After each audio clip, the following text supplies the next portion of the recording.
ఎన్నికలు వస్తే going to Delhi, cabinet ఏర్పాటు చేయాలంటే గోయింగ్ టు ఢిల్లీ, పొత్తుల కోసం గోయింగ్ టు ఢిల్లీ, సీట్ల కేటాయింపు కోసం గోయింగ్ టు ఢిల్లీ.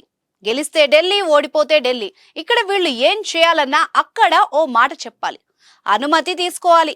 ప్రస్తుతం ఆంధ్ర తెలంగాణ నేతలే కాదు, ముఖ్యమంత్రులు ప్రయాణం కూడా అలాగే ఉంది. Present Telangana CM Revanth Reddy, deputy CM బట్టి విక్రమార్క హస్తినలోనే ఉన్నారు. రేపో మాపో మాజీ సీఎం కేసీఆర్ కూడా going to Delhi. AP CM Jagan మొన్ననే వెళ్లి వచ్చారనుకోండి. జనసేన చీఫ్ పవన్ కళ్యాణ్ పయనమయ్యారు.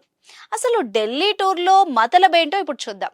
అన్ని రకాల చర్మ సమస్యలకు శాశ్వత పరిష్కారం ఈ శ్రీత 9281458181. పవర్ లోకి వచ్చాక Revanth and team MP elections పై అధిష్టానంతో చర్చించేందుకు ఢిల్లీ వెళ్లారు.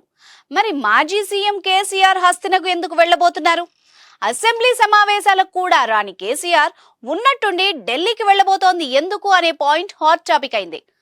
అసలే ఓ పక్క బీజేపీ బీఆర్ఎస్ పొత్తులు పెట్టుకోబోతున్నాయనే పుకార్లు షికార్లు చేస్తుంటే ఇప్పుడు వాటిని నిజం చేసేలా ఢిల్లీ టూర్ ఏంటి బాస్ అనే అనుమానం గులాబీ నేతలకు కూడా కలుగుతోందట. మరోపక్క బీజేపీ లీడర్ కిషన్ రెడ్డి సైతం బీఆర్ఎస్ తో పొత్తు లేదని క్లారిటీ కూడా ఇచ్చారు. ఇప్పుడు మరి కేసీఆర్ ఢిల్లీ టూర్ ఎందుకు అన్నది అంతుపట్టడం లేదు.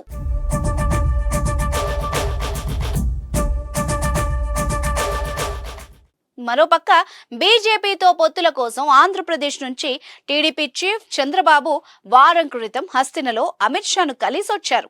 తర్వాత ఎటువంటి అప్డేట్ వచ్చినా దాఖలాలు లేవు. ఇప్పుడేమో జనసేనాని ఢిల్లీకి ఫ్లైట్ ఎక్కబోతున్నారు.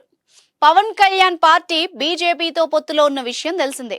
ఈ క్రమంలో టీడీపీ జనసేన కూటమితో పొత్తుపై అడగడానికి వెళ్తున్నారా, సీట్ల కేటాయింపుపై చర్చించేందుకు వెళ్తున్నారా, తదితర మొత్తం ఏపీ రాజకీయాలపై తన అభిప్రాయాన్ని పంచుకునేందుకు వెళ్తున్నారేమో తెలియడం లేదు. మొత్తానికి ఢిల్లీ టూర్ తర్వాత జనసేన అభ్యర్థుల లిస్ట్ ప్రకటిస్తారన్న టాక్ అయితే ప్రచారంలో ఉంది.